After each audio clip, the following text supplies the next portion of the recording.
Hi, my name is Richard Waugh from Zycus. Welcome to the Procurement Performance video. Our topic for today will be the top 6 imperatives for world-class procurement.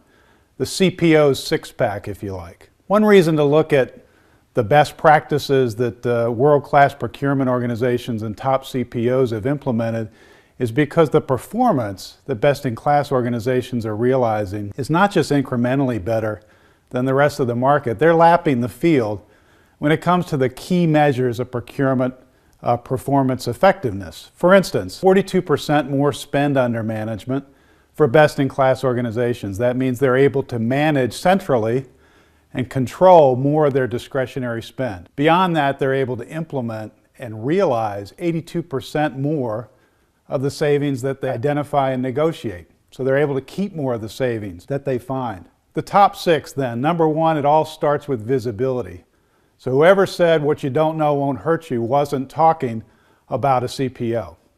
Today, CPOs say that their biggest challenge, 75% say, according to Aberdeen benchmarks, is that they're being driven by top-level directives, meaning right from their CEO, to identify and find savings.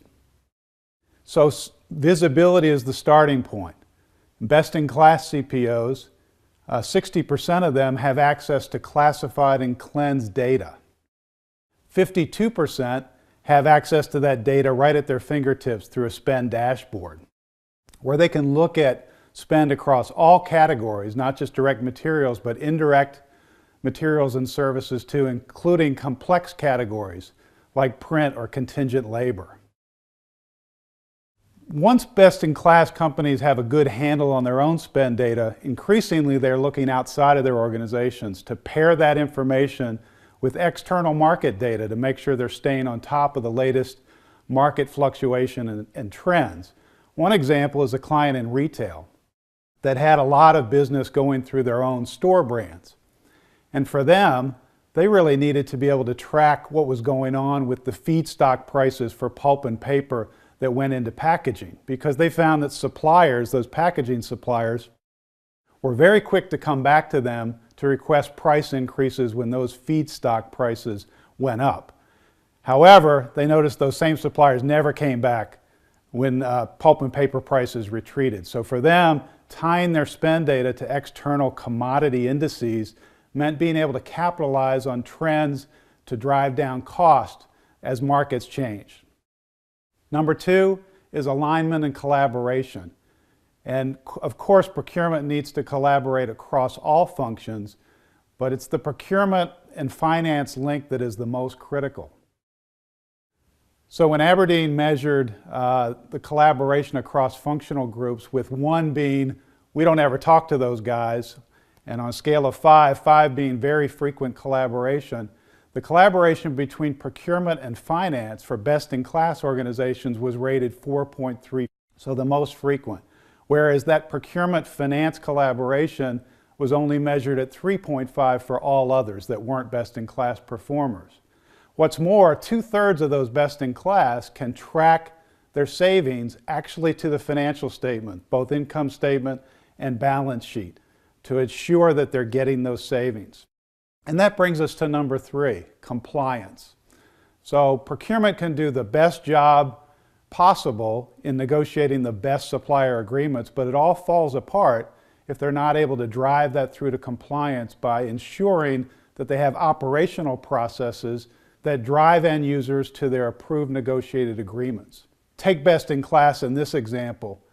54% more procurement contract compliance for best-in-class organizations versus all others. So they're clearly looking at the whole process, not just identifying savings, but how do you drive it through the operational process to actual adoption and compliance. Number 4 then, technology adoption. So best-in-class CPOs know that to make changes sustainable, they need to be able to accelerate and standardize their process through the introduction of best-in-class technology. For most, they start with spend analysis. 80% of the best-in-class have implemented spend analysis, almost twice the adoption rate of the lowest performers in the market overall.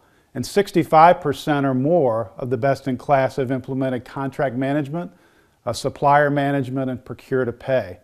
And more these days, they're looking at those not as islands of automation, but as integrated end-to-end processes so that they can track supplier performance and have data flow throughout the full source-to-pay continuum. Number 5 on the CPO six-pack list, contribution. What good would it do to be a best-in-class procurement organization if the business leadership doesn't recognize the contribution that's being made to the bottom line of the business? An interesting data point from, again, the Aberdeen study is that on average, 5.4% savings get identified in the negotiation stage, but only 3.2% actually get realized and implemented. So that means there's a 40% leakage of those savings that occur. And that really focuses on the need of procurement to really drive those savings all the way through the process and have full visibility. So one example is a client in health and beauty aids that found that the lack of transparency, specifically the inability to track savings from identified through the implemented and realized stage, was really masking their overall contributions to the business. So by implementing financial savings management, a platform and a discipline to collaborate with finance, they were able to actually have those savings acknowledged by the business on a consistent global basis. So with 120 users in the financial savings management platform, over a third of those actually are from the finance function that can document and verify the savings are actually captured. So number 6, the last stage here, top performing CPOs, of course, are focused on continuous improvement and innovation. And one way that they're doing that, a key strategy, is to adopt SaaS or cloud-based technologies. Procurement is not always at the front of the line to get scarce IT resources. So more and more CPOs are looking to go to the cloud, capture the latest technology innovation to drive them forward and keep them on top. And this is a trend that will continue unabated. The forecast is that by 2015, 50% of all IT spending will be in the cloud, according to Saugatuck Technology. And a study from Gartner found that in the procurement space specifically, 96% of organizations are already using some form of cloud-based technology to leverage and extend their existing on-premise ERP and other systems to take the best advantage of the latest innovation.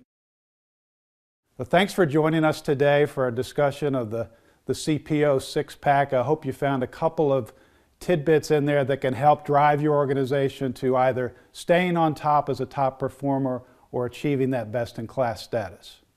Thanks very much.